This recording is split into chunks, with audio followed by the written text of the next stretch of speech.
بسم اللہ الرحمن الرحیم۔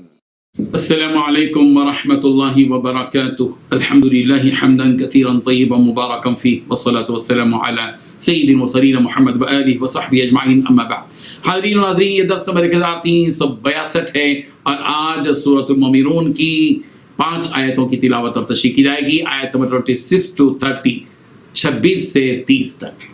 چلیے سب سے پہلے ان 5 آیتوں کی تلاوت کرتے ہیں، لفظی ترجمے اور ترجمے کے بعد تشریح کرتے ہیں۔ اعوذ باللہ من الشیطان الرجیم، بسم اللہ الرحمن الرحیم۔ قال رب انصرنی بما کذبون فأوحینا الیہ ان اصنع الفلک بأعیننا ووحینا فإذا جاء امرنا وفارت النور فاسلک فیها من كل زوجین اثنین وأهلك إلا من سبق عليه القول منهم ولا تخاطبني في الذين ظلموا إنهم مغرقون فإذا استويت أنت ومن معك على الفلك فقل الحمد لله الذي نجانا من القوم الظالمين وقل رب أنزلني منزلا مباركا وأنت خير المنزلين إن في ذلك لآيات وإن كنا لمبتلين صدق الله العظيم۔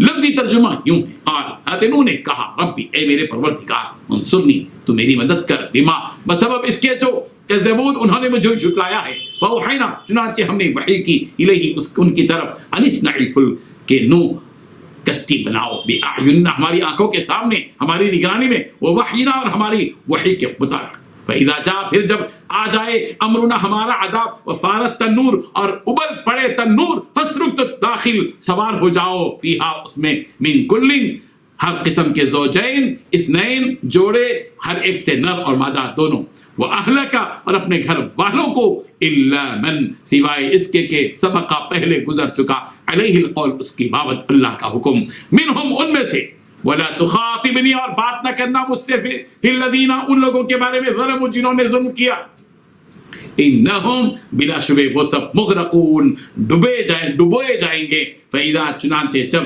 استویت، پورے طور پر بیٹھ جائے، انتا، آپ، ومن معک، اور جو تمہارے ساتھ ہیں، علی الفلک، کشتی پر، فقل، بس کہیے، الحمدللہ، تمام تعریف اللہ ہی کے لیے ہے، الذی نجانا، وہ جس نے ہمیں نجات دی، من القوم الظالمین، ظالم قوم سے، وقل، آپ کہہ دیجئے، ربی، اے میرے پروردگار، انزلنی، تو مجھے اتار، منزلا مبارکا، اتارنا بابرکت، وانت، اور تو، خیر المنزلین، سب سے بہتر اتارنے والا ہے، ان فی ذلک، بلا شبہ اس واقعے میں، لآیات، البتہ نشانیاں ہیں، وَإِن، اور بلا شبہ، كُنَّا لَمُبْتَلِينَ، ہم ہیں البتہ آزمانے والے۔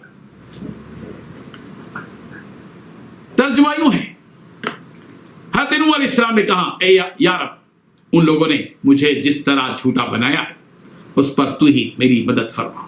چنانچہ ہم نے ان کے پاس وحی بھیجی کہ تم ہماری نگرانی میں اور ہماری وحی کے مطابق کشتی بناؤ، پھر جب ہمارا حکم آ جائے اور تنور ابل پڑے تو ہر قسم کے جانوروں میں سے ایک ایک جوڑا لے کر اسے کشتی میں سوار کر لینا، اور اپنے گھر والوں کو بھی، سوائے ان کے جن کے خلاف پہلے ہی حکم صادر ہو چکا ہے، اور ان ظالموں کے بارے میں مجھ سے کوئی بات نہ کرنا، یہ طے ہے کہ یہ سب غرق کیے جائیں گے، پھر جب تم اور تمہارے ساتھی کشتی میں ٹھیک ٹھیک بیٹھ چکے تو کہنا، شکر ہے اللہ کا جس نے ہمیں ظالم لوگوں سے نجات عطا فرمائی، اور کہنا، یا رب، مجھے ایسا اترنا نصیب کر جو بابرکت ہو، اور تو بہترین اتارنے والا ہے۔ اس سارے واقعے میں بے بڑی نشانیاں ہیں، اور یقینی بات ہے کہ ہمیں آزمائش تو کرنی ہی کرنی تھی۔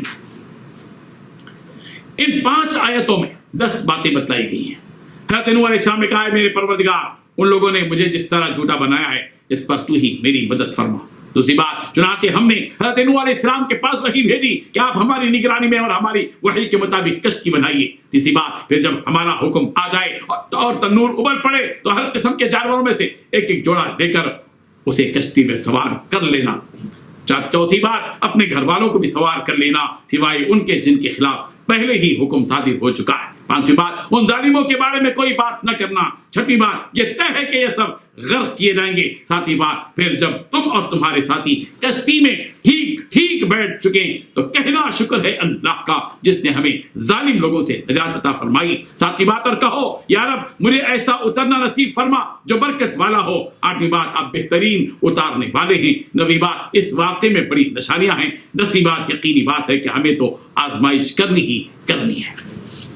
بزرگان محترم، جیسا کہ پچھلے درس میں آپ نے قوم نوح کے بڑے بڑے سرداروں کی وہ باتیں کہیں جو حضرت نوح علیہ السلام کے خلاف تھیں. حضرت نوح علیہ السلام کو انہوں نے مجنون کہا اور حضرت نوح علیہ السلام کے بارے میں طرح طرح کی باتیں کی. جب قوم کے سرداروں کی یہ باتیں حضرت نوح علیہ السلام نے سنی تو حضرت نوح علیہ السلام اپنے پروردگار کی طرف رجوع ہوئے اور کہا اے میرے پروردگار یہ لوگ جو مجھے جھٹلا رہے ہیں اس کے مقابلے میں آپ میری مدد فرمائیے. جو حضرت نوح علیہ السلام نے گڑ گڑا کر اپنے پروردگار سے دعا مانگی. پروردگار نے حضرت نوح علیہ السلام سے کہا کہ اے نوح اصنع الفلک بأعیننا ووحینا. نوح کشتی بنائیے آپ ہماری نگرانی میں اور ہماری وحی کے مطابق. چنانچہ حضرت نوح علیہ السلام نے کشتی بنانا شروع کیا. لوگوں نے مذاق اڑایا, طرح طرح کی باتیں کی, لیکن حضرت نوح علیہ السلام اللہ تبارک و تعالیٰ کے حکم کے مطابق پوری کشتی تیار کر چکے. پھر طوفان آیا اور ہوا یہ کہ تنور ابل پڑا, ہر طرف پانی پانی ہی پانی, اوپر بھی پانی نیچے بھی پانی, برس رہا ہے پانی, زمین سے ابل رہا ہے پانی, ہر طرف پانی ہی پانی. اللہ تبارک و تعالیٰ کے حکم کے مطابق حضرت نوح علیہ السلام نے ہر قسم کے جانوروں میں سے ایک ایک جوڑا نر اور مادہ اپنی کشتی میں سوار کر لیا تاکہ نسلیں باقی رہیں, جانور باقی رہیں. اور انسانوں میں سے جو ان کے فرمانبردار تھے, جو ان پر ایمان لائے تھے, حکم دیا کہ آپ کے خاندان والوں میں سے بھی, اور جو اہلک آپ پر ایمان لانے ان کو شریک کر لیجیے. چنانچہ انہوں نے شریک کر لیا اور سارے کشتی میں سوار ہو گئے.